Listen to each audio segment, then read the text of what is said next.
లైట్‌గా గెడ్డం ట్రిమ్ చేపించుకొని వద్దాం. పదండి. ఇది నేను ఉండే ఏరియాలో ట్రిమ్మర్స్ జెంట్స్ సలూన్ అనమాట. నేను ఇక్కడికి ట్రిమ్మింగ్ చేయించుకుందామని వచ్చాను.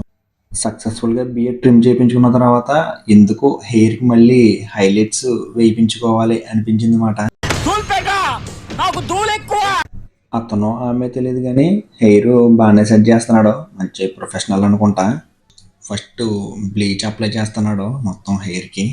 అప్లై అయిపోయింది మొత్తం ఇప్పుడు. ఒక గంట అలా కూర్చోబెట్టిన తర్వాత స్టీమ్ పెడతాడు. స్టీమ్ పెట్టడానికి రెడీ చేశాడు. మొత్తం స్టీమ్ అయితే పెట్టేశాడు.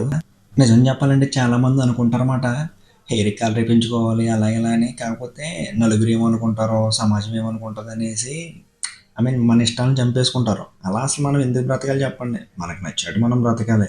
ఉన్నది ఒకటే లైఫ్. ఎవడో ఏదో అనుకుంటాడని ఆడికి ఈడికి భయపడి బతకాల్సిన పని లేదు. నచ్చినట్టు మనం ఉండాలి. ఇదిగో భయపడకండి. అసలైన అవుట్‌పుట్ ఇది కాదు. అది వేరే ఉంది. జస్ట్ బ్లీచ్ అప్లై చేశారు కదా! ఇప్పుడు నెక్స్ట్ కోటింగ్ ఉంటదన్నమాట. సో, ఇది జస్ట్ శాంపుల్ మాత్రమే. కంగారవ్వకండి. ఈ రోజునాడు మనం ఎలాంటి సమాజంలో ఉన్నామంటే, నువ్వు బాగుపడితే అది ఓర్చుకోలేక ఏడుస్తున్న జనాల మధ్యలో మనం ఉన్నాం. అదే నువ్వు నాశనం అయిపోతే నీ మీద ఎప్పుడు జోక్స్ వేసుకుందామా, నిన్ను ఎప్పుడు చులకనగా చూద్దామా అనే సమాజంలో మనం ఉన్నాం. సో, అలాంటి సమాజానికి భయపడి మనకు నచ్చిన పనులు ఎందుకు మానాలి చెప్పండి? మనకు నచ్చినట్టు మనం బ్రతకాలి. నీకెలా బ్రతకాలనిపిస్తే అలా బ్రతుకు. ఇంటి పక్కోడు ఏమనుకుంటాడో, చుట్టాలు ఏమనుకుంటారో అని భయపడతా బ్రతకొద్దు.